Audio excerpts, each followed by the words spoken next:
বৌমা, ও বৌমা, কোথায় গেলে তুমি? কি ব্যাপার? কোনো সারা শব্দই যে দিচ্ছ না। কোথায় গেলে? যাই, ওই ঘরে গিয়ে দেখে আসি। ওই তো, ওই তো বৌমা। বৌমা, তুমি এখানে? আর আমি তোমাকে সে কখন থেকে ডাকছি, তুমি কি শুনতে পাচ্ছ না? হ্যাঁ, কি বলবেন বলুন তো? এত ডাকাডাকি করছেন কেন? কি হয়েছে কি আপনার? বলছিলাম আমার ওষুধ শেষ হয়ে গেছে, তুমি কোকাকে বলে দিও ওষুধের কথা। আর একটা কথা বৌমা, রান্না তো শেষ হয়ে গেছে, খাবার খাবে কখন? আমার খাবার খাওয়া নিয়ে আপনাকে এত চিন্তা করতে হবে না। আপনি ঘরের বাকি কাজগুলো শেষ করে ফেলুন। বৌমা, বাকি কাজগুলো শেষ হয়ে গেছে, যদি তুমি আমার খাবারটা একটু বেড়ে দিতে। শরীরটা আমার বড্ড কাঁপছে, সেই সকাল থেকে কিছুটি খাইনি গো। খাবার বেড়ে দেবো কি করে? গতকাল রাতের জল দেওয়া ভাত রয়েছে, ওই পান্তা ভাতই খেয়ে নিন তো, কাঁচামরিচ আর পেঁয়াজ দিয়ে। বৌমা, ওই পানি ভাত খেলে তো আমার শরীরের কাঁপুনি আরো বেড়ে যাবে গো। বলছিলাম যদি একটু গরম ভাত দিতে, তাহলে খেয়ে একটু আরাম পেতাম। আহারে, এই বয়সে শখ দেখো! এই জল দেওয়া ভাত খেতে হবে, নইলে আজ কপালে ভাত জুটবে না, বুঝলেন তো? আচ্ছা আচ্ছা, ঠিক আছে ঠিক আছে, আমি বরং ওই পান্তা ভাতই খেয়ে নিচ্ছি। আর একটা কথা ছিল বৌমা, আজ কোকা কখন আসবে তা কি তোমায় বলে গেছে? তা জেনে আপনার কি দরকার শুনি? না, তা দরকার নেই।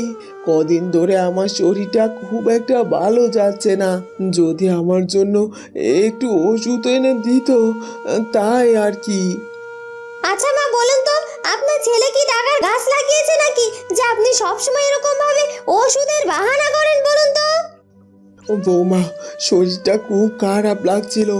যাই হোক, তোমাদের হাতে যদি টাকা না থাকে তাহলে আর কি করার। যাই হোক, আমি যাই, একটু পান্তা ভাত খেয়ে শুয়ে থাকি, শরীরটা বড্ড খারাপ লাগছে। এই কথা বলে সে চলে যায় রান্নাঘরে খাবার খাওয়ার জন্য। পান্তা ভাত নিয়ে সে বসে থাকে। কিছুতেই যেন তার পান্তা ভাত খেতে ইচ্ছে করে না, কিন্তু তারপরও সে দু একবার খাবার মুখে দেয়।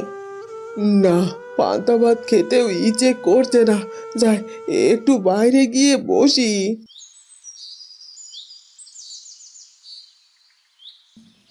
বউ, ও বউ, কোথায় গেলে গো? একটু বাইরে এসো তো। আরে মা, তুমি এখানে বসে কি করছো?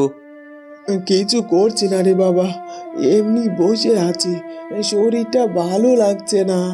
বাবা, তোর শরীর কানা ভালো আছে তো? ভালো থাকবে না কেন? আমি অনেক ভালো আছি। দেখছো না, শহর থেকে 2 হাত ভর্তি করে কেনাকাটা করে এনেছি। হ্যাঁ, তাই তো দেখতে পাচ্ছি। কিন্তু বাবা, তুই আর আমি একই বাড়িতে থাকি, কিন্তু তোর সাথে আমার তেমন দেখা সাক্ষাৎ হয় না। আচ্ছা বাবা, একটা কথা ছিল, আমার ওষুধ। মা, কথা শোনার সময় নেই, এখন কোনো কথা বলো না তো। আমি ঘরে যাচ্ছি, দেখে আসি বউ কেন ঘর থেকে বের হলো না। আর তুমি খাবার বেড়ে রাখো, আমি একটু পরে খেয়ে আসছি। ঠিক আছে বাবা, তুই হাত মুখ ধুয়ে আয়, আমি তোকে খেতে দিচ্ছি। আচ্ছা ঠিক আছে মা। বউ, ও বউ, তুমি কোথায়? তোমার কি হয়েছে? এ বেলায় শুয়ে আছো যে? তোমার শরীরটা খারাপ হয়েছে নাকি? না না, তেমন কিছু না, এমনিতে শরীর খানা ভালো লাগছিল না তাই শুয়ে আছি। তবে তোমাকে যা যা বলেছিলাম সব কিছু এনেছে তো? সেসব এনেছি। আচ্ছা, ওসব পরে দেখা যাবে। আগে চলো, তোমাকে ডাক্তার দেখিয়ে আসি। যদি কোনো কঠিন রোগ ধরা পড়ে তখন কি হবে বলো তো? আরে না না, এত চিন্তা করতে হবে না। আগে দেখো না কি এনেছে শহর থেকে আমার জন্য, আমার এগুলো দেখতে বড্ড ইচ্ছে করছে গো। আহা, এনেছি তো 10টা না, 5টা না, একটা মাত্র বউ আমার। দাঁড়াও দাঁড়াও, এখনই দেখাচ্ছি তোমাকে কি এনেছি শহর থেকে। এই দেখো, আলতা, এই দেখো চুড়ি, 2টো শাড়ি, আর তোমার সাজনের কিছু জিনিস।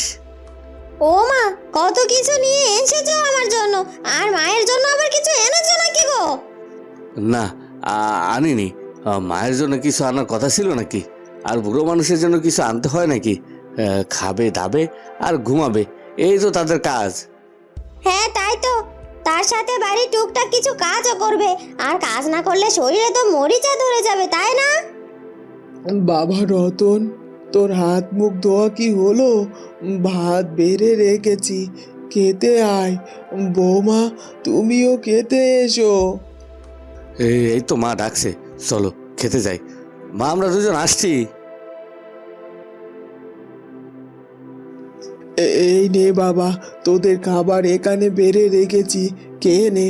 আর আমার শরীরটা বড্ড ক্লান্ত লাগছে, দিন দিন শরীরটা কেমন দুর্বলও হয়ে যাচ্ছে। এই নে, খেয়ে নে তো দেখি। বাড়ির কাজও তো ঠিক মতো করেন না, আর তাই তো আপনার শরীর এত খারাপ হয়। কাল থেকে বেশি বেশি করে কাজ করবেন, তখন দেখবেন শরীর আর খারাপ করছে না। বৌমা, তুমি এসব কি বলছো? আমার বয়স তো কম হয়নি, এই বয়সে কি আমার সারাক্ষণ কাজ করার কথা? এমনিতেই নড়বড় শরীর, তার উপরে বাড়ির সব কাজ করতে গিয়ে তো অসুস্থ হয়ে পড়ছি। আহ মা, তোমাকে যা বলছে তাই করো না, এত কথা কেন বলছো তুমি? নে, আমার ভুল হয়ে গেছে, আমি আর এসব বলবো না। আমার কোনো রকম দিন কেটে যাবে, আমি চলে যাচ্ছি। তোরা খেয়ে দে, শুয়ে পড়িস। এ কথা বলে মালতী চোখে জল মুছতে মুছতে ঘরে চলে যায়।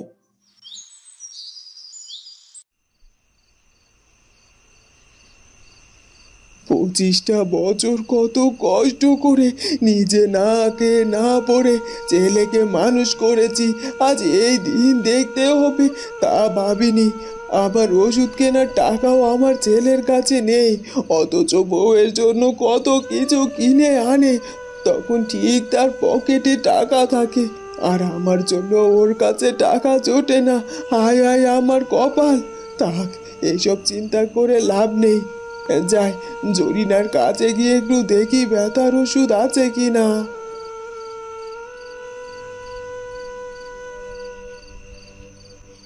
জরিনা, ও জরিনা, বাড়িতে আছো নাকি? দরজাটা একটু খোলো দেখি। কে এত রাতে? দেখি দেখি বাইরে গিয়ে দেখে আসি কোনো রোগী এলো কিনা ওষুধ নিতে।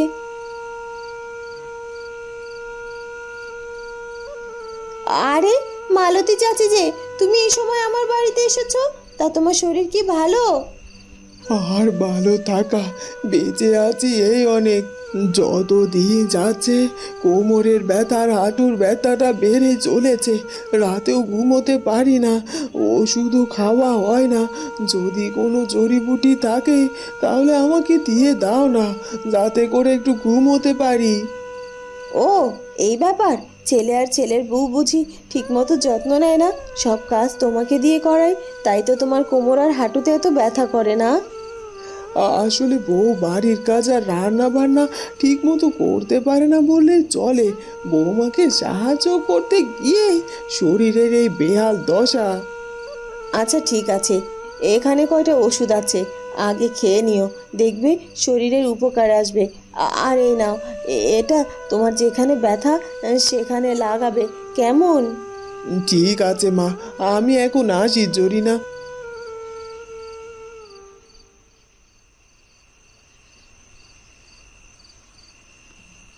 এ কি, কতটা রাত হয়ে গেছে, এখন আর বাড়িতে ফিরবো না। বাড়িতে ফিরলে ছেলের বউ যদি দেখে যে এত রাতে আমি বাড়ির বাইরে, তাহলে ওরা আমাকে অনেক কথা শোনাবে। আর তাছাড়া ছেলের বউয়ের সংসারে থেকেই বা কি করব? ওষুধপত্র খাওয়া দাওয়া কিছুই যে জোটে না। তার চেয়ে বরং আমি পাশের গ্রামে চলে যাই, সেখানে কোনো একটা কাজ পেলে আর ফিরবো না বাড়িতে।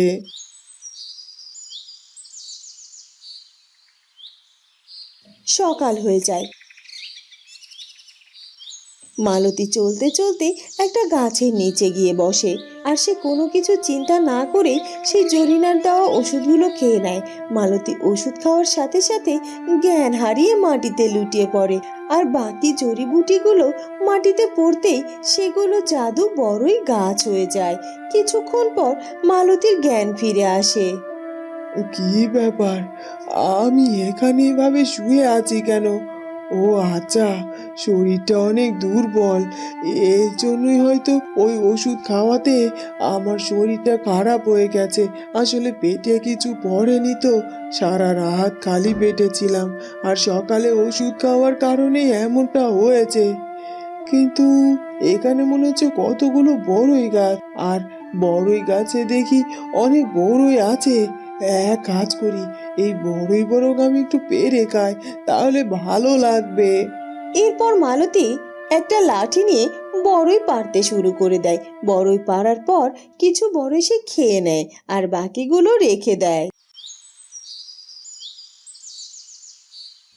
না, এভাবে বসে থাকা যাবে না।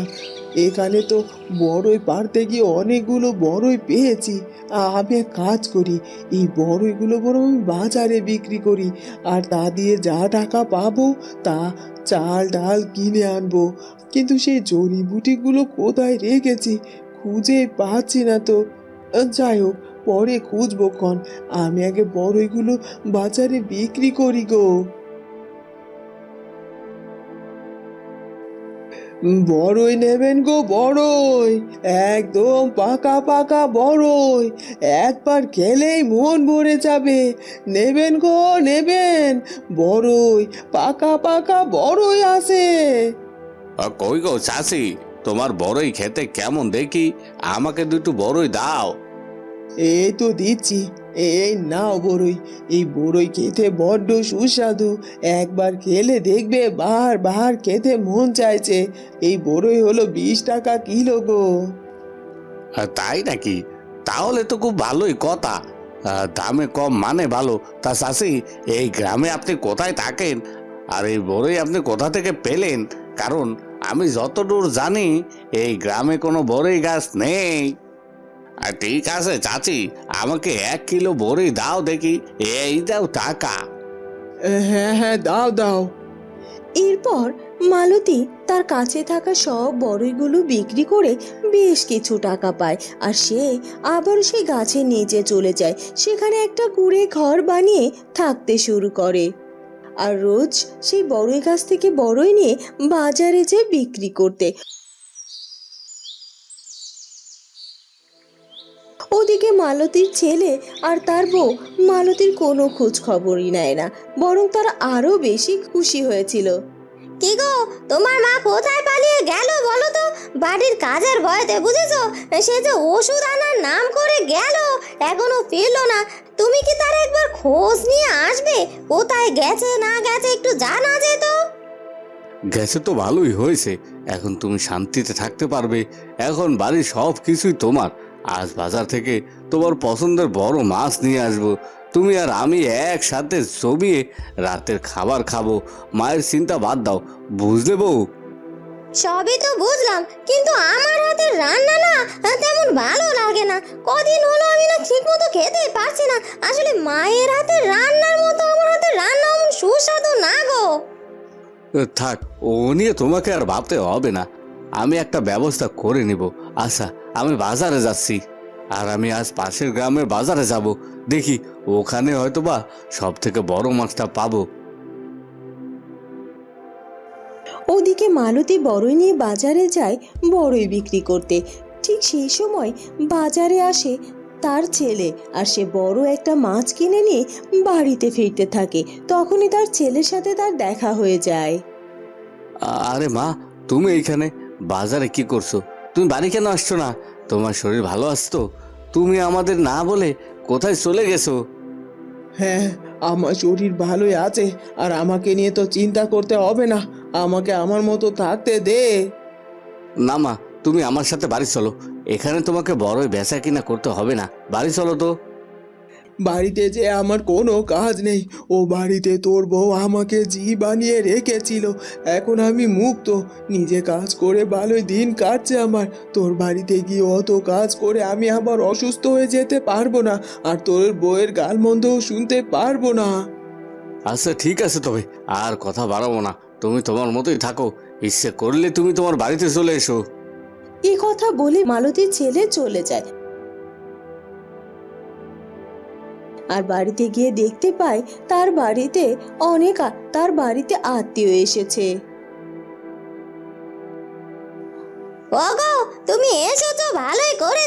এসো এসো, বাজারের ব্যাগটা দাও তো।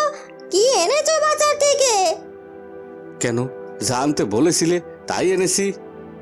হ্যাঁ, তা তো দেখতেই পাচ্ছি, কিন্তু এখন যে বাড়িতে কুটুম এসেছে তার জন্য আলাদা করে কিছু আনতে হবে না? নইলে যে আমার মান সম্মান কিছুটি থাকবে না গো। তোমার কি মান সম্মান আছে শুনি? যদি তা থাকতো তাহলে আমার মা এই বাড়ি থেকে চলে যেত না। এতদিন আমি যা করেছি সবই ভুল করেছি, তোমার কথা মতো চলেছি। আজ যে তোমার কারণে বাড়ি থেকে আমার মা কষ্ট পেয়ে চলে গেছে, আবার এই বাড়িতে কিসের কুটুম আসে শুনি? আস্তে কথা বলো, আমার মা সব শুনে ফেলবে। তখন আমার মান সম্মান কোথায় থাকবে একবারও কি ভেবে দেখেছো? শুনতে দাও তাকে, তোমার মা শুনুক না। তার মেয়ে শাশুড়ির সাথে কি অন্যায় করেছে। কি ব্যাপার বাবা, কি হয়েছে? তুমি এরকম আমার মেয়ের সাথে কেন খারাপ ব্যবহার করছো? কি করেছে বলো তো? এরপর মালতীর ছেলে তার শাশুড়ির কাছে তার মায়ের ব্যাপারে সব কিছু বলে। তার মাকে কতটা অত্যাচার করত সে সব কিছু তার শাশুড়িকে খুলে বলে। কি বলছো কি বাবা? তা তোমার মা এখন কোথায় আছে? আমি নিজে যাব তাকে ফিরিয়ে আনতে। আসলে আমার মেয়ে যেহেতু তোমার মাকে কষ্ট দিয়েছে, সেহেতু তো দায়ভার আমার পরে, তাই না? আমি গিয়ে তোমার মায়ের কাছে ক্ষমা চেয়ে তারপর তাকে ফিরিয়ে আনবো। আসলে আমার মেয়েটা না ছোট থেকে এমন, ওকে অনেক শুধরানোর চেষ্টা করেছি কিন্তু কোনোভাবে নিজেকে শুধরায়নি। আর তোমার যদি মনে হয় যে আমার মেয়ের সাথে সংসার করবে না, তাহলে ওকে বরং তুমি আমার বাড়িতেই পাঠিয়ে দাও, কারণ আমি চাই না যে আমার মেয়ের জন্য তোমরা মা ছেলে আলাদা হয়ে যাও। না না মা, এসব তুমি কি বলছো? আমি বুঝেছি, আমি এতদিন ভুল করে ফেলেছি। শোনো না গো, আমায় ক্ষমা করে দাও। আমি তোমার সাথে যাব, মাকে ফিরিয়ে আনবো, মায়ের কাছে ক্ষমা চাইবো। হ্যাঁ বাবা, চলো আমরা সবাই মিলে তোমার মায়ের কাছে যাব আর তার কাছে ক্ষমা চেয়ে তাকে ফিরিয়ে আনবো। এরপর ছেলে বউ আর শাশুড়ি যায় মালতীর কাছে। এ কি, তোমরা এখানে এসেছো কেন? মা, তোমার বৌমা তোমাকে নিতে এসেছে, চলো বাড়ি চলো। না না না, আমি কোথাও যেতে পারবো না। এখানে আমার সব কিছু আছে। তোরা যদি মনে চায় তাহলে মাঝে মধ্যে এসে দেখা করে যাস। মা, আমাকে ক্ষমা করে দেন। আপনার সাথে অনেক অন্যায় করেছি, সবকিছু ভুলে আমাকে মাফ করে দিন না মা। না না বৌমা, তুমি শুধু শুধু আমার কাছে ক্ষমা চেও না। আমি তোমাকে ক্ষমা করে দিয়েছি। আর আমি এই জায়গা থেকে কোথাও যেতে পারবো না, কারণ আমি এখানে ভালো আছি। বাড়িতে তোমার কুটুম এসেছে, তাকেই বরং আপ্যায়ন করো। আর মাঝে মধ্যে এসে আমার সাথে দেখা করে যেও, কেমন? দেখুন, আপনি আমার মেয়ের সাথে রাগ করবেন না। চলুন না, বাড়িতে ফিরে চলুন, মিলেমিশে সংসার করবেন। না না না, আমি এখানে নতুন করে আমার জীবন কানা গুছিয়ে নিয়েছি। এখানেই আমি থাকবো, এখান থেকে আমি কোথাও যাব না। এরপর মালতী আর মালতীর ছেলে বৌমা ব্যর্থ হয়ে ফিরে যায়।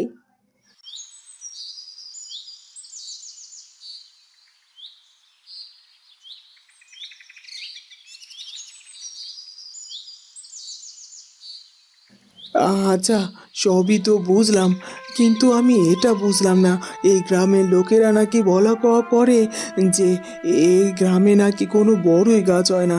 তাহলে এখানে বড়ই গাছ কি করে হলো, তাও আবার এক রাতের মধ্যে?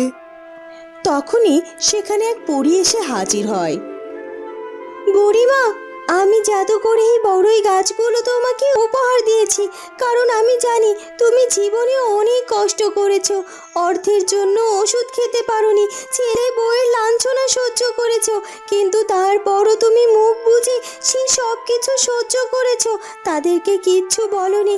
আর বিধাতার কাছে তুমি সন্তুষ্টি প্রকাশ করেছো, আর তাই তো বিধাতার ইচ্ছায় আমি তোমাকে এই জাদু বড়ই গাছ উপহার দিয়েছি। সত্যি সত্যি বলছো তুমি? সত্যি?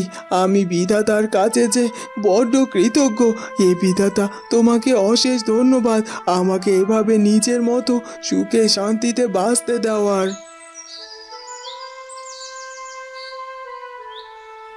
এরপর বুড়ি সেই বড়ই বিক্রি করে সুন্দর মতো জীবন যাপন করতে থাকে। আর মাঝে মাঝে তার ছেলে আর ছেলের বউ এসে তার সাথে দেখা করে যায়। বন্ধুরা, কেমন লাগলো আমাদের আজকের গল্পটি? যদি ভালো লাগে তাহলে অবশ্যই আমাদের চ্যানেলটিকে সাবস্ক্রাইব করে দিও। দেখা হবে নতুন কোনো গল্প নিয়ে। ধন্যবাদ।